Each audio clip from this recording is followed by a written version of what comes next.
जीवन में एक बार ऐसा दौर आया जब मैं बैंकरप्ट हो गया, दिवालिया हो गया। मेरी बनाई हुई कंपनी घाटे में चली गई, करोड़ों का कर्जा चढ़ गया, मेरा व्यक्तिगत बैंक बैलेंस जीरो यानी शून्य हो गया। कमाई के सब जरिए बंद थे और सरकार की तरफ से घर पर कुर्की के छापे लग गए। ये बात धीरूभाई को पता चली। बिना किसी से पूछे या जाने उन्होंने अपने छोटे बेटे और मेरे मित्र अनिल से कहा, इसका बुरा वक्त है, इसे कुछ पैसे दे दो। अनिल ने मुझे आकर ये बताया, देवी और सज्जनों, जितना वो देना चाह रहे थे उससे मेरी सारी दुविधा और परेशानियां खत्म हो जाती।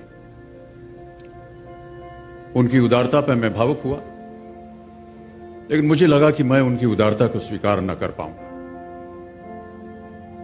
ईश्वर की कृपा रही और कुछ संकट के दिनों के बाद समा बदला, काम मिलना शुरू हुआ और धीरे धीरे मैं अपने सारे कर्जे उतार पाया।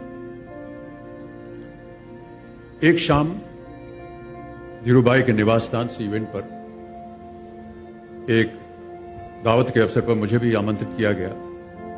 तो ऊपर लॉन में एक तरफ धीरूभाई एक बड़े से मेज पर अपने कुछ मित्रों, बड़े फाइनेंशियल और कॉर्पोरेट वर्ल्ड के दुनिया के दिग्गजों के साथ बैठे हुए बात कर रहे थे।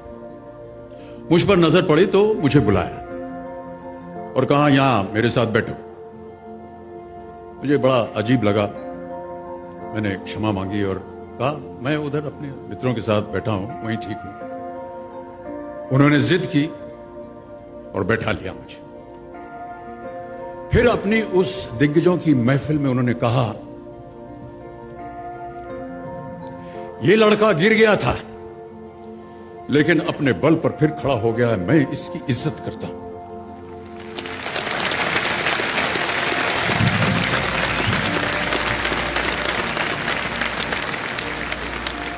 उनका ये व्यवहार और उनके वो शब्द मेरे लिए उस धनराशि से हजारों गुना ज्यादा मूल्यवान थे, जितना कि वे मुझे मेरी संकट से बाहर आने के लिए, देने के लिए तैयार थे।